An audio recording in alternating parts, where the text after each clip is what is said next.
Good evening and welcome to News, News and Views. I'm your host, Don Burgess. And with us this evening, we have BIU President Christopher Ferbert. Welcome. Welcome. Thank you, Mr. Burgess. And it's Chris Ferbert, not Christopher. Thank you. And Ronnie Burgess, who's a union organizer. Welcome. Good evening, Don. Thank you. You're welcome. Eugene Ball Jr., who we've seen a few times this past month. But welcome, Mr. Ball. Thank you. Welcome. And joining us from, I believe, Jamaica is Clifton Grant. Welcome. Thank you. Good to be here. Most people know who Chris Ferbert is, and if you don't, you've probably been living under a rock for the past 20 years. But we're going to have Ronnie, Eugene, and Clifton introduce themselves. We'll start with Ronnie. Okay, Ronnie Burgess,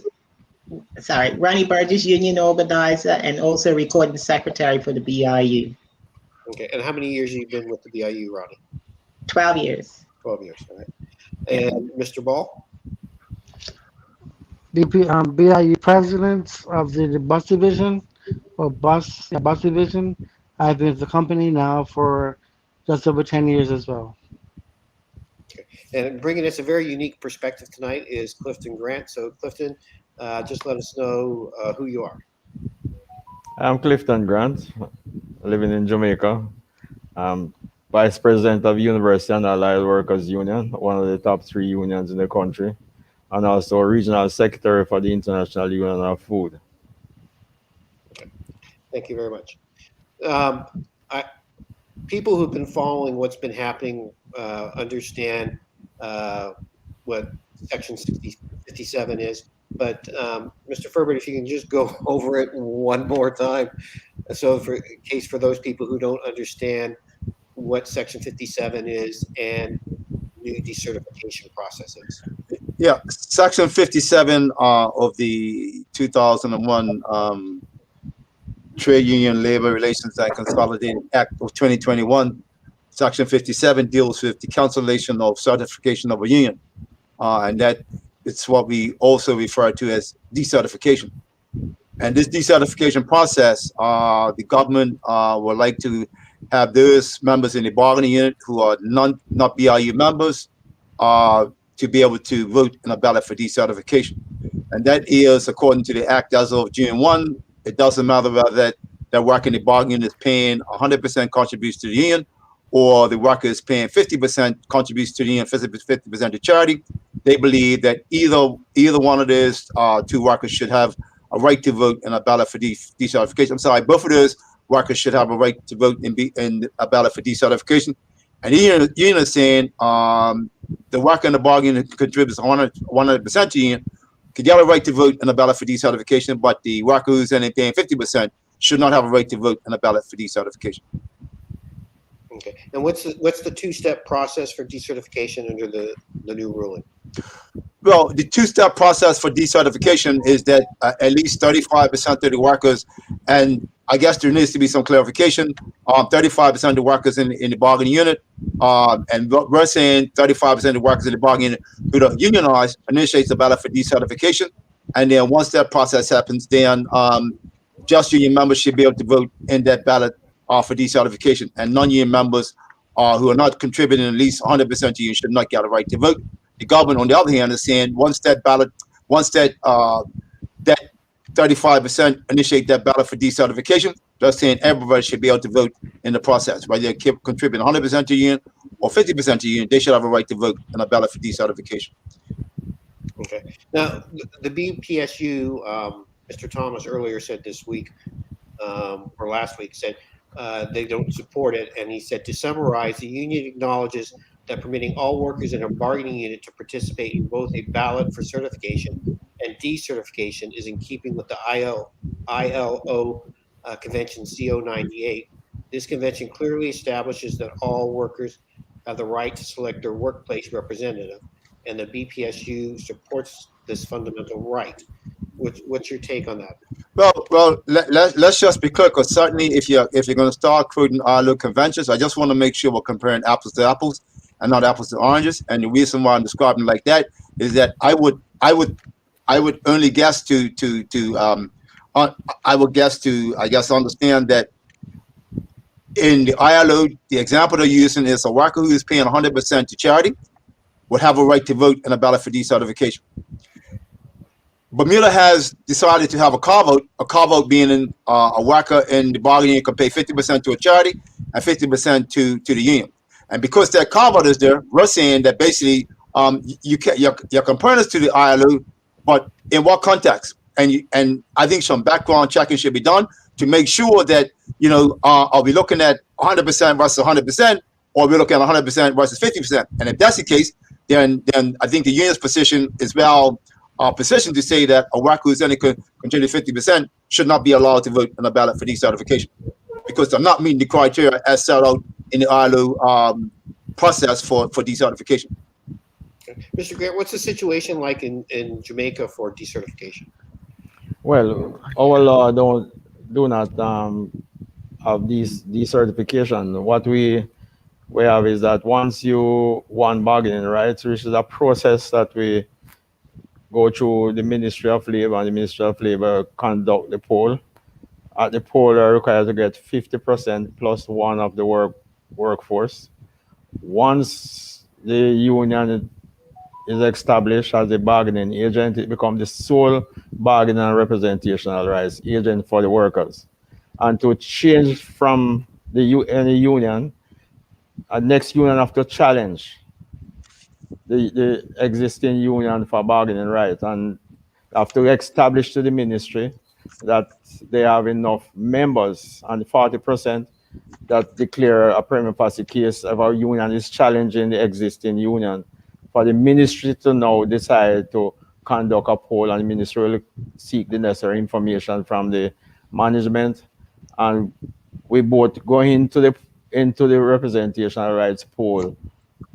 If the challenging union establish a prima facie case, we do not try to establish a prima facie case, the existing union continue. You have to establish that in order to challenge the union. So we don't have a decertification. What we have is that a next union have to come and challenge for bargaining rights.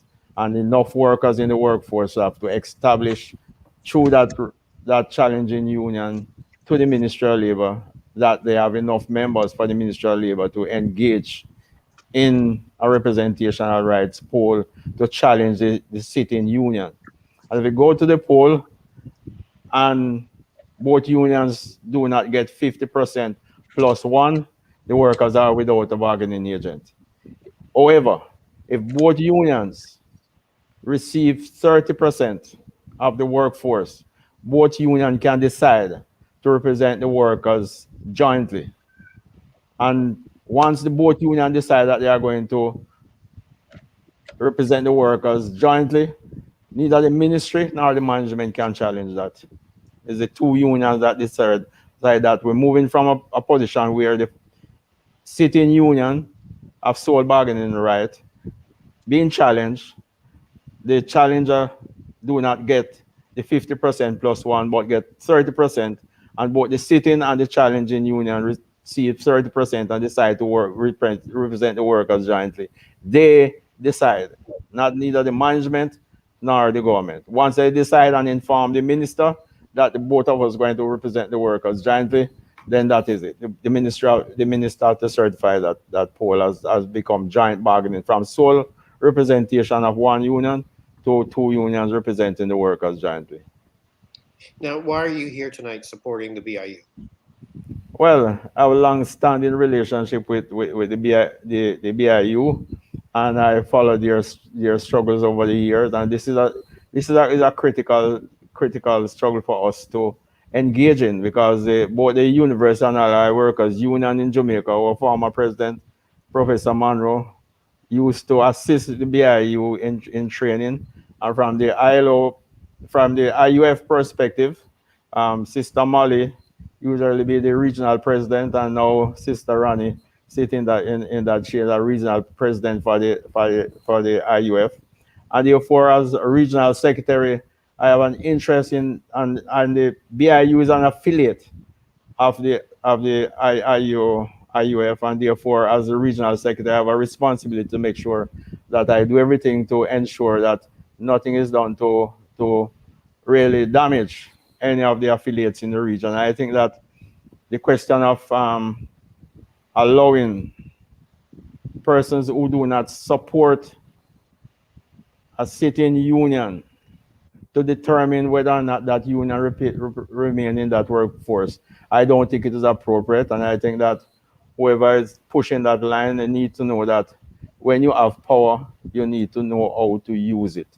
And I think in this case, I think the union movement is critical in terms of development, not only in Bermuda, but in the entire Caribbean, in the world. If you check history, union movements have been at the forefront of the defense of workers' rights throughout the world, and a number of political parties spring up out of the trade union movement and use the trade union movement as their base in order to get power.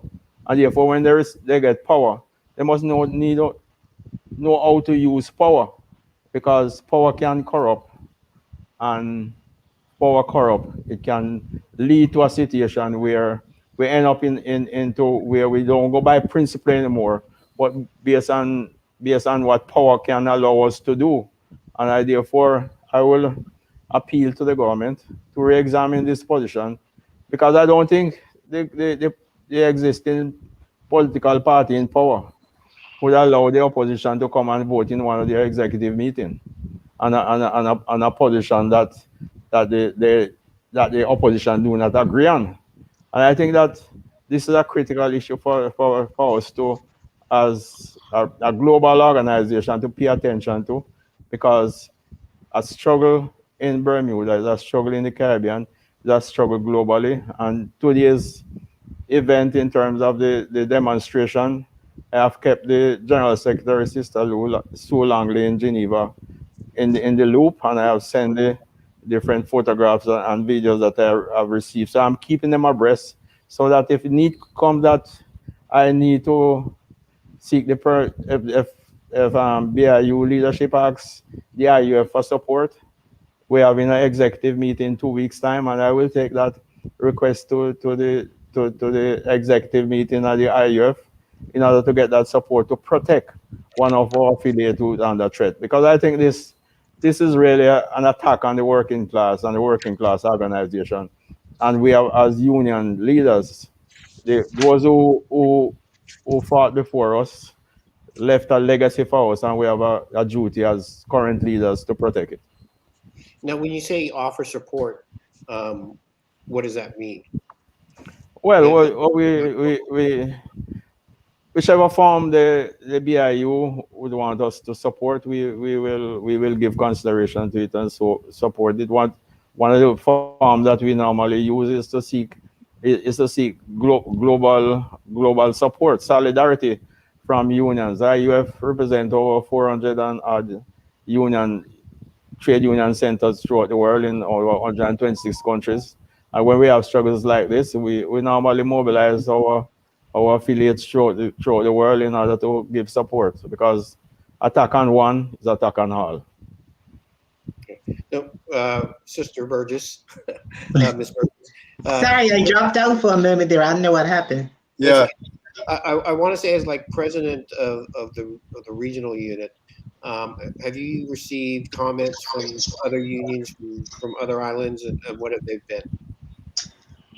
We've received comments from the IUF itself, which is based in Geneva, Switzerland, and we've also received comments from our UK affiliates and our US affiliates, and they're pretty, as Clifton is, surprised by this law being pushed by a Labour government. And quite frankly, everybody wants to know, why is the government digging in on this issue? We probably will have some sort of communication going to the government from those affiliates. So right now, everybody is just wondering, why is government holding steadfast on this piece of legislation, especially them being a Labour government coming out of a Labour union. And that's the big question. Why? Why are you holding fast on this? It's not a big issue. So yes, our affiliates are very concerned about this. We'll probably be talking to them tomorrow to update them on not tomorrow, Wednesday and Thursday, to update them on what has transpired over these 2 days, which will be tomorrow and today. Mr. Ferbert, this morning you mentioned that somebody had initiated a procedure for decertification and it didn't go anywhere. Can you please explain again what happened and why it failed? Yes, I think a worker at was a worker at DHL who basically initiated a ballot for decertification. It was one individual, and once the Labor Department received that, of course, it didn't meet the criteria, so they wrote back to the individual, and they copied in us to let him know that his application for decertification has failed because it didn't meet the criteria. But as we said at the this morning when we were talking to our members, is that we wasn't even informed that that letter went in for decertification. And we only found out when they wrote back to say that it didn't meet the criteria. That's how we knew somebody wrote in for decertification ballot at DHL, because our members knew nothing of the letter that went in for decertification. Now I know you're going at this issue really hard. Are there any bargaining units that may be under threat specifically because of this legislation? Well, remember now, and I think this is probably where the government and us disagree on who makes up the 35% once that letter goes in, because the government's view is that it's 35% of the workers in the bargaining unit. So let me give you an example where we have 100 members in the bargaining unit. The BIU's got 60, and then 40 are not members. What the government is saying, if that letter goes in, it's going to be put in by union members. So 35% of 100, that means 35 workers have put in a ballot for decertification or put in a request for decertification. Think about it. 35 out of 60 members are putting in a letter for decertification. That's over half the union membership. So that means the union's automatically going to be voted out. What would happen if that letter was initiated, had been on in Labor Department for a month, and by the time they was going to have the ballot, now 10 members decided they want to remain the union. So now we've got 25 workers that want a ballot for decertification. We've got 35 members that want to remain. So if you put that 25, if the 30, 40 that are not union members, 65 members will vote the union out, and 35 will want the union in. But out of the 45% that's voting the union out, 40 of them are not members of the union. Right. And that is real. Are there a lot of bargaining units that are like that in Bermuda? Well, there could be. Think about it. We have a bargaining unit. I don't want to say who it is, but let's just say we have a bargaining unit right now where the BIU has 10 members, and 40 members are not members of the union. So we've got 10 members and 40 workers in the bargain. 40 other workers in the bargaining unit are not union members. So what the government is saying, if it's 35% of the workers in the bargaining unit that need to initiate a ballot for decertification, the total number of workers in that bargaining unit is 50. So the number will be 17. We need 17 workers to say that they don't want the union, and it's got to be 17 union members. We don't have 17 union members. We've got 10. So that's why government's argument about this 35% cannot include the entire bargaining unit. It can only include the union members who signed for decertification, and then allow the non-union members to vote in the ballot for decertification. But you can't use the whole bargaining unit to make up the 35% that's initiating the ballot for decertification. This is incorrect. So, Mr. Ball, like in the bus drivers bargaining unit, what's the situation for union members and non-union members? What's sort of the ratio? So right now we have approximately about, I would say, on the books, about 120 total members. And from what I know, we have about maybe 4 that are not unionized. So for the fact that we look at the DPT for this measure, I would say majority of the members are unionized and are in full support of what's going on, as we showed in numbers today in regards to the efforts that were put forth from all members that were not essential to come out and to the support towards the union today. And I would say again, with that being said, that we have to remember is again that we're not just fighting for the present. That we have to remember that we're fighting for a future as well. Those that are coming behind us, we have to be mindful that we're putting forth this effort not just to show our solidarity towards where we are right now, but the years to come. When we look at pathway to status, when we look at the things that went on back in 81, and we look at things that have gone before us, we have to be mindful that we're not just fighting for the current cause that is at hand. And that's one thing that I think that the DPT members have strongly opposed against in regards to the fight that has taken place, whether maybe in-house or out-house. We always have fought to become one. And now the fact that we've gone from being the bus division and allied workers to the bus division, sorry, the bus operators and allied workers to being the bus division, I see that there is a lot of unity.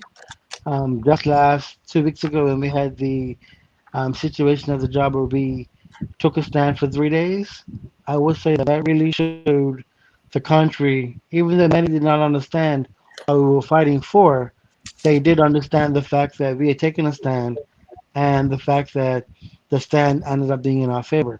So I would just say continue to have the entire membership of the BIU come out, educate yourself, learn, and we can continue to grow and build because I think many times it comes back to the fact that you may ask about the fact of the bus operators, but we have to also ask the entire membership. How many people have the knowledge and understanding of what is taking place right now?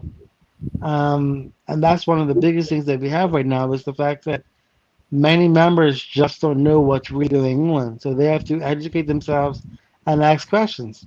And it comes down to us as a whole, as a membership, to ask those questions. And it comes down to each individual. If you don't know something, ask your leaders of your division.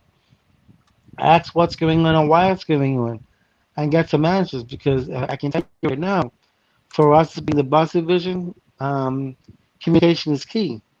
So we do our best to make sure that our members are understood of what's going on, that we can communicate, that we're on the same page, and that we stick together as one, and we fight as one.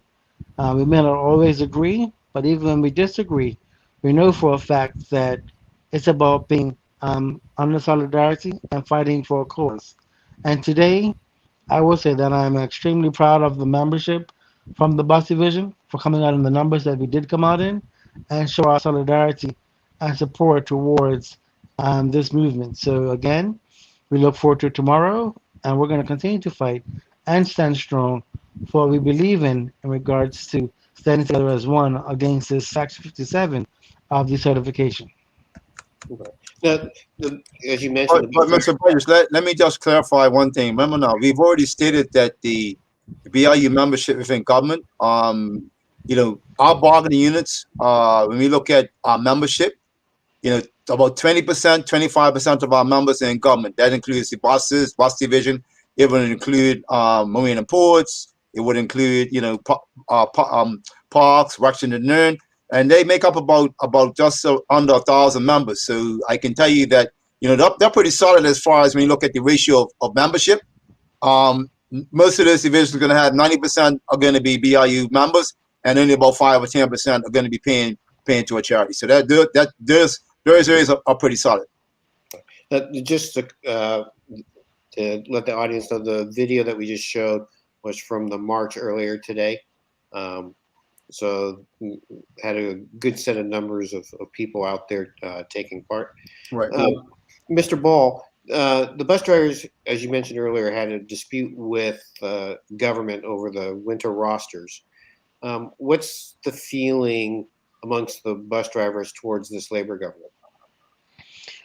Well, again, even after we had the meeting with the management team, we came back to members and we discussed with our members what had taken place in the meeting and their perspective. Because again, we must return back to the membership when it comes to certain criteria of what we discuss in our meetings, and the membership get the final vote.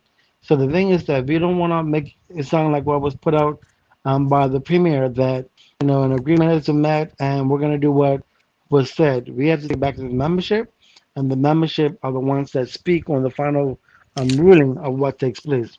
And I can say right now, we're gonna continue to fight because we believe that as we continue to go forward, we've had our end of the bargain for many of years, and government has continued to drop the ball. And I'm gonna use that example right now when it comes to what we just finished dealing with in regards to the winter rosters. When we look at the actual principle of it, we've, as the bus operators, and what we've done is we have been told that we're gonna get 24 operators up until April of this year. That didn't happen.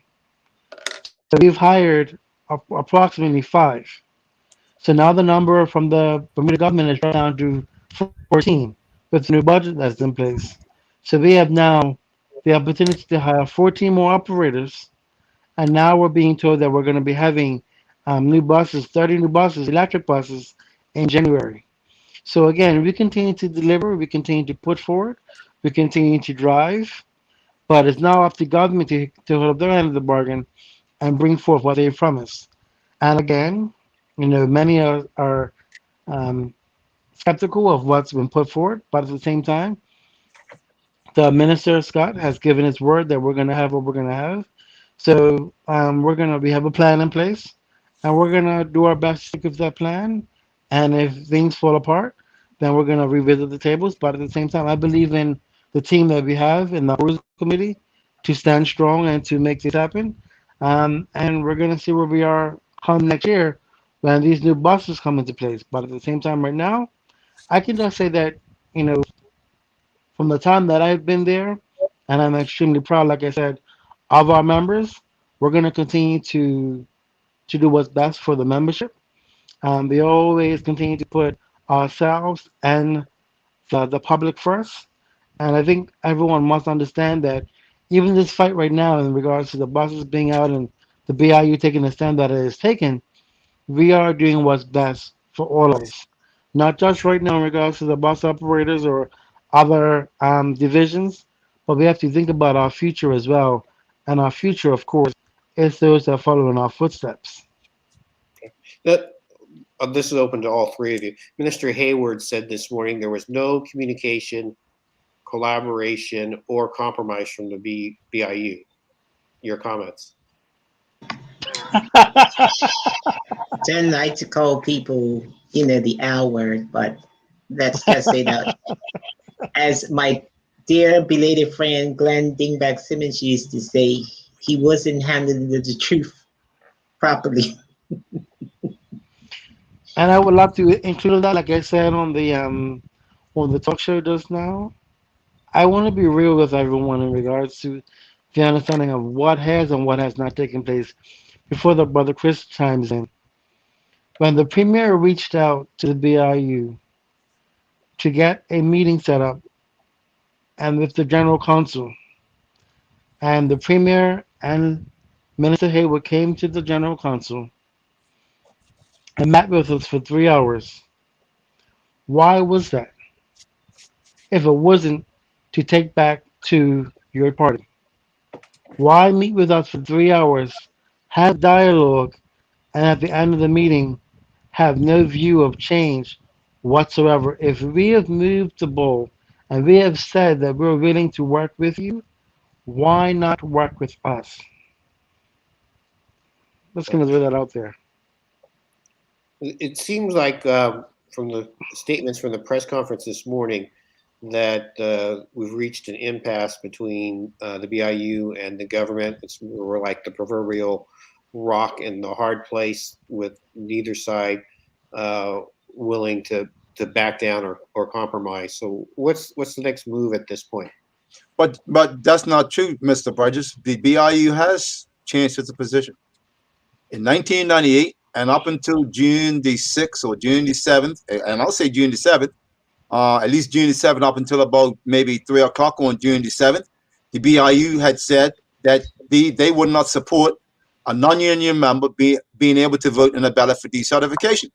After the premier left and the minister left, we had a word with the general counsel, and we agreed that we would allow a non-union member who's contributed 100% a right to vote. But Section 57.6 must be moved from a simple majority of 51% to at least 75%. And if we could, and that was the compromise that we put on the table. We called the premier and gave him that position of the general counsel. I had three witnesses in my office when I called him to give him the position. So he can't. The minister and the government can't say the BIU. We just changed our position a week ago or whatever it was, or no, they haven't changed our position. We changed our position. So the government now needs to, in good faith, come back to the table to negotiate, have dialogue about changing their position. But that's stuck where they are to say they're not making any amendments to the act unless we do it, unless we agree to their position. I'll use the example that you used earlier today. So even in that situation, Right. where there were 50 people in the bargaining unit and 40 are not union members, Right. if all of them then wanted to vote against the union, then that'd be 80%. So like that would allow that bargaining unit to decertify under your proposal. Yeah, but remember now, the issue is that it's going to take at least 4 members to initiate that ballot for decertification. Okay. At least 4 members of the BIU to initiate that ballot for decertification. Now, if there's 4 members initiate that ballot for decertification, remember now, you're talking about 40%, because you can't have 3.3 members initiate the ballot for decertification. So it has to be 4. So you got 40% of the members saying we really don't want the BIU anymore. I think the BIU should be looking at that and say, you know what, guys, if there's 4 members that are that serious about it, you might as well just let it go. And I'm not being sincere about it. I'm being really sincere. We don't need those other 40%, the other 40 members to join you and say, but you know what, we're going to take away your rights because of you know, we have a right to participate in the ballot for decertification. But there's one of the areas that you mentioned just now, where there's the gray areas where we understand that we're giving up some ground. But remember now, if we had 2 of those 4 members that changed their mind, and there's whole 40 may not be paying 100% contribution. You might have 20 that's paying 100%. You might have the other 20 that's paying 50%. So any people that's going to get a chance to vote, it's their 20. And now look what you got to get to. You got to get to that bar 70% now, right? 70% out of 20 members plus another 10. So you're now got to get 70. You got to get to 70% of that. So it's going to take you. You're going to have to get to like 33. So we 27, you might have to get to like 27 or somewhere between 25 to 27 to vote us out. And I don't think you'll get there. If 2 of those 4 decide that they don't want to remain as union members. So we have 8 voting for the union and we have 22 voting against the union. So that percentage is going to be pretty close at 75%. Because 75% of what we're looking at. Where's my calculator? I ain't got my calculator. I'm looking for my calculator. You said 30 people, right? Yeah. No, 22 out of 30 would be. No. If it's 30 people times 70%, that's 21. That's 21 people. Yeah. But if it's 75%, that's like 23 people. So that means you're gonna need 3 of my members, 3, not just 2, not just 2. You're gonna need 3 of them to work with you. Okay. This is open to all of you. Reflect on what happened today and what you guys expect to happen tomorrow. Well, I think it's unfortunate what happened today, but we have to go back and look at where this decertification clause comes from. And if we go back to 1981, we had the 1981 General Island-wide strike. And then in 1983, the UBP government at the time came with a discussion paper on labor relations law in Bermuda. Coincidentally, I don't think so. And one of the 3 things in that discussion paper, or let me just say 2, because these are the 2 that really affect us, was legally binding contracts, legally binding agreements, and then the decertification and recognition of a union. So this has been a UBP piece of legislation. And then we have 1998, and it's now presented to the House, and it's passed over the objections of the unions, all unions at the time, as well as the PLP at the time. So for the PLP today to be still wanting to carry forth this legislation. And I heard Mr. Hayward out there telling people that, oh, it's been in effect for 20 years. Okay, so it was done in 1998. The unions and his party objected to this piece of legislation. Whatever went on in the intervening years, no, it didn't get picked up. But when 215 came in, and we wanted to revise all the laws, we said this is our opportune time. And remember, Jason Hayward was the president of the BPSU at that time, so he was part of that discussion of getting this particular piece of legislation. So it really takes your breath away when you sit there and listen to a former union president say, non-union members should have a right to take out a union, because that's basically what it's saying. Non-union members have a right now to take out a union. You got one pick. When it went for recognition, you said, I don't want that union. I don't want it. So how is it that something that you didn't want, now you get to come back again and say you don't want it? Is that correct? If I went in initially and I say, yes, I want this union, and then 4 years down the road and I say, okay, this union really hasn't done nothing, that's when I could say, as a bona fide union member, I no longer want you guys. But you don't get to go in the certification process, you say, I don't want this union, and then you come back again. You heard Brother Grant. I don't think there's anywhere in the islands that they have this piece of legislation. And that's my US affiliate said to me. If you guys are picking up laws from the US, they have the worst labor laws in the world. That was their words. Mm-hmm. So why would this labor government want to be picked? Jason should really feel ashamed of himself when he says there's words. It really gets to you. You saw I got very angry today because you have a former trade unionist saying non-union members have the right to decertify a union. Yeah, it makes, just saying it just sounds kind of crazy. That must mean I can go around Alaska Hole, pay 50% of dues, and come to the delegates conference next month and say, I want to be a delegate, and I'm getting to say what I want to say in this delegates conference. I don't think it can happen.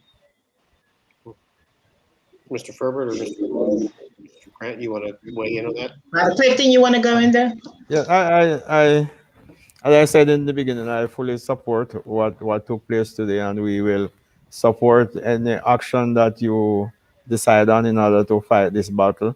This is an attack on the union movement, and management always find ways and means to try and get union out of the workplace, especially when you have a good union, a firm union that stand up for the rights of workers. I think BIU have history in terms of fights on behalf of the Bermudian workers. I visited the office and I told them when I went there that the office represents a museum of the working class struggle in Bermuda, and therefore I commend Chris and the leadership to really standing up firmly, because when you see attack on the working class movement, we have a responsibility to stand together. And as I said, the IUF will always stand. The Universal and Allied Workers Union in Jamaica will always stand with you in ensuring that the workers' right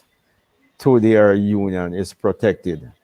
Because we have infiltration at all times in terms of management finding creative ways and trying to defeat workers organization, the workplace. And when we see it coming in different form, we have to recognize it from afar that this is an attack on the working class movement. Well, Brother Clifton, let me say on behalf of the BIU, thank you for that solidarity support. But John, to your question, I think that looking at today's protests, looking at today's events, most people I mean, somebody said it to me today, thought I was disappointed with the turnout. I actually said to the General Counsel that, based on some of the things that we were reporting from the various divisions, that, some members were still sitting on the fence on some issues. So I was quite grateful in the turnout today, recognizing that not many hospital workers were able to call me and come out because they're in essential service. The docs got the injunction taken against them. That was another 40 almost 40 workers.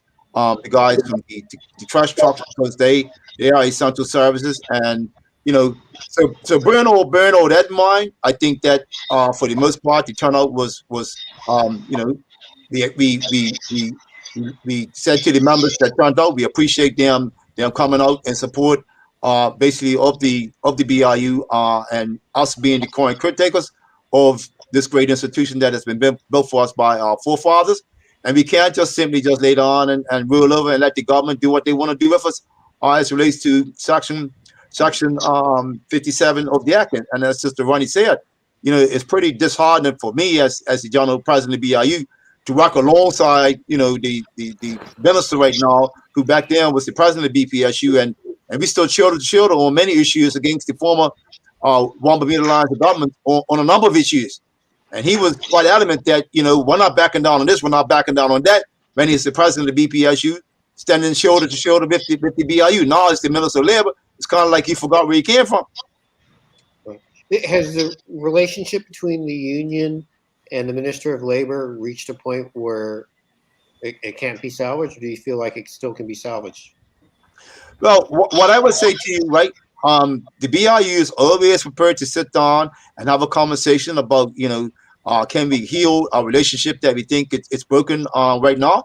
I think that if the minister right now was to come back to the table, apologize to the BIU for what he did by not taking the bill, not coming back to us before he took the bill to our House of Assembly, give us a genuine apology so we can move forward, a genuine apology of not contacting the BIU president, who left a voicemail message for you on two cell phones, and we contacted Premier to let him know that we contacted the minister and he failed to get back to us. The BIU president resigned from the Wage Commission. He's yet to even accept that. That was like almost 5 months ago. So these are the kind of things that has got to be held accountable for.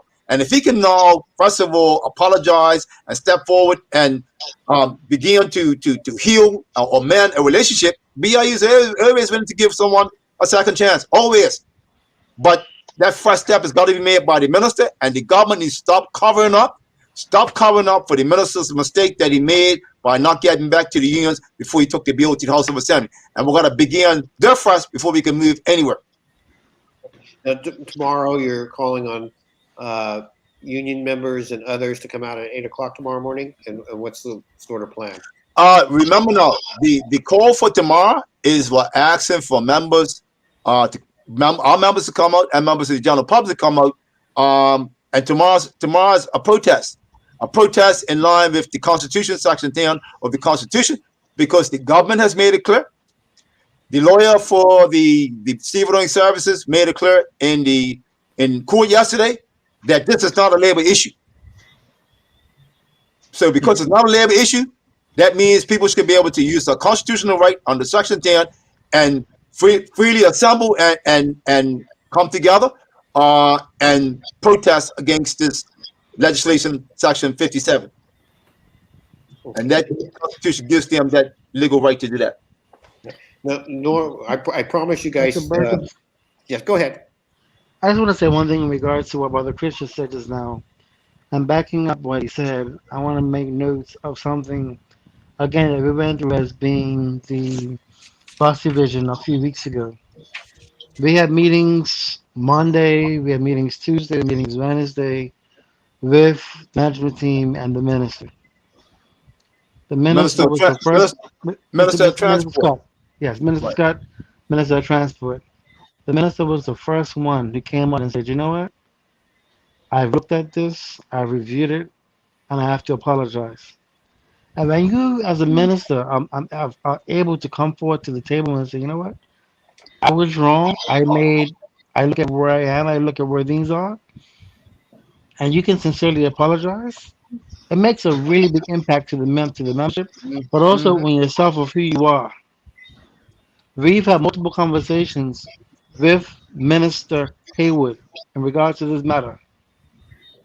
I mean, with all respect, if the government is hiding something or they want to stand behind what the minister is saying, then with all due respect, it may never change. But the fact is that we know for the record that when wrong is wrong and when right is right, all it takes is a simple apology to get you across that line and to build that bridge to where you could possibly going. But if you're not willing to at least meet the union in the middle and say, you know what, we both may not be right, but we're both not wrong. Let's sit down and discuss this where we can actually have a conversation. And that's where I think the Minister Scott 2 weeks ago had that conversation with us, where we sat at the table and we said, okay, this is what may have happened, but how can we go forward? And that's where I think the conversation needs to start in regards to the Bermuda government and the BIU right now, and how we can possibly bridge this gap towards going forward is accepting the fact that you did not come back to the table back in December of last year, how you're supposed to, and then maybe we can sit up here and possibly get some type of um, movement on getting the two, the BIU and the Bermuda government, the PLP, and it hurts me to say the PLP because we know what it stands for. And when you look at the Progressive Labor Party right now and fighting for the people, and we have to ask that question: what is really going on right now in regards to the PLP? How is it fighting for the people, the Labor Party? And without going into huge detail, just looking at the facts for the matter. Again, like I said before, you sat with us for 3 hours. You asked to come into our house and have a meeting with us, and yet you have no understanding of wanting to change position whatsoever. But yeah, we said, okay, if members are willing to come and put down 100% towards 50%, there can be a lot to do. The Bermuda government has not moved the goalposts yet. But yet we know that as members in the Bermuda government that are willing to sit up here and respect the fact that, you know what, like I said just now, Mr. Lawrence Scott, he looked at it differently after having meetings and he changed his mindset. So why is it possible or not possible for other members of the Bermuda government to say, you know what, maybe it's a possibility that it could be just missing something. Let me just go back and see what Brother Chris and his team is saying. Is that not a possibility that they can even think of coming on board and just listening to us and saying, you know what, let's leave all the cards in the past in the back and let's just look at where we are presently. Is that a possibility for them? And if it is, please just allow us to sit to the table with you and say, you know what, let's start on a clean slate if that's possible. But right now, all you can tell us is that we're not moving. How do you get anywhere with that mindset? Now, Mr. Ferber, today you stated that because of the court ruling, this is no longer a labor dispute and you don't have to give a 21-day notice. What is, for the public who are listening and they're hearing those words, what does that mean going forward? Does that mean like all of a sudden there'll be a protest the next day and they'll be without bus service or other services from union members? Or will there be at least some notice if something happens? Yeah, well, remember now, that's a decision for the membership. I think the press statement that we sent out something, I think, probably about an hour ago to let everyone know that the membership will make a decision tomorrow as to what the next steps are going to be. The BIU has given a commitment that there will be a 2-day protest, meaning today and tomorrow. So I can assure you nothing will happen. I don't think anything is going to happen on Wednesday. I wouldn't recommend it as the president of the BIU because we said it was going to be a 2-day shutdown. For us to now turn it into a 3-day shutdown, our word is our born. We said 2 days, and I would remind the membership of that. So certainly, whatever action the members are going to take going forward, they'll make that decision tomorrow. But in relationship to the notice for or if it's an essential service area, or if we're going to give notice, if this is not a labor dispute, what are we giving notice for? When we give a notice in light of a labor dispute, we're giving the 21-day notice of industrial action. If it's essential service, we'll give you 5 days notice because in the docks area, we'll give you 5 days notice for the suspension of overtime. But if we're asking for people to come out and protest under the Constitution Rule 10, then all people got to do is give their employer a reasonable notice. If there is a protest plan, it may not be by the BIU, it could be another organization planning to protest, and they're going to plan for a week's time. We're saying to our employer, I'd like to be able to be involved in that protest because the Constitution, Section 10, allows me to to protest, freedom of association, and freedom of assembly allows me to do that under the Constitution. And I think that's someone's constitutional right. And I don't see how the government of Bermuda can deny someone the constitutional right. It's going to be very interesting if they step in and try to do that. Now, I promised you guys 30 to 40 minutes. We're way over that. And so normally I give everyone a chance to say the last word, but trying to take time here, we'll let Mr. Ferbert have the last word tonight. Anything you want to say to the public? Well, what I would say to the public is that it's very unfortunate that we find ourselves in this predicament with a Labour government. It is not something that the BIU wanted to do. It was something that we have to do. As we said to the Premier, when he was offended because we sent him a letter on the 24th of May, and he says, it was attack on his government, it was attack on his civil servants, it was attack on his minister, and his sister Ronnie to him, well, you attacked us. What do you expect? And we're just going to lay down and rule over? We've got 75 years as an organization come October this year. We're standing on the shoulders of some great giants. And what, as the current criticals, we're not just going to roll over and let the PLP Labour government roll over the BIU. It's not going to happen. And the BIU has always said, it doesn't matter whether it's a UBP government, PLP government, or OBA government. The BIU, when it's time for us to stand up and protest, we will stand up and represent the interests of our members. What's right is right, and we will stand up for injustice. And always have and always will. And all I ask for the public to understand, but the BIU would even at this hour, invite the government to come back to the table and go fake to sit down and have honest dialogue about a resolution. And I think in the interest of the country, the government urged that to the people of Bermuda. The BIU is prepared to come to the table at any point in time to sit down and try to find a way forward so we can end this what's going on in Bermuda. All right, thank you. Just to let our viewers know, we have invited government to come on either tomorrow night or Wednesday night. Hopefully they'll take up that offer so that they can have a say as well. And also next Monday night, we will have Ellen Kate Horton, Larry Hunt, and Cecile Snaith Simmons, and they will be talking about trying to save West End School. Schools, yeah. And so tonight, I just want to thank our panel, Chris Ferbert, Eugene Ball Jr., Clifton Grant, and Ronnie. Thank you, Don. Thank you. Thank you. And I want to thank Brother Clifton for tuning in with us. Thank you, joining Brother us. Clifton, and to the rest of the Good. team. And Brother Clifton, we'll be in touch. Yes, definitely, Chris. I am always here for you. Absolutely. I know that. And the Bermudan working class. Hey, look, Thank you. We stand together in solidarity. Ron is always saying, we're going to talk to Brother Clifton, and we're going to talk to you. I say, yes, Sister Ronnie. So she's always putting the plug in out here. Yes. Yes. Thank you for inviting me to participate in this. Absolutely, Thank man. you. Thanks. Thank you. You're It is welcome. necessary and we must do it. Sure. Yes. Thank you, Dawn. Thank you, Don. Thank you, Sure. Don. Thank you, Don. All right.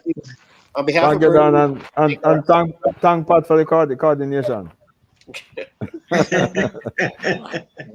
we want to thank all our viewers for tuning in and to listening what the BIU had to say tonight. And as always, we want to wish you a very beautiful evening.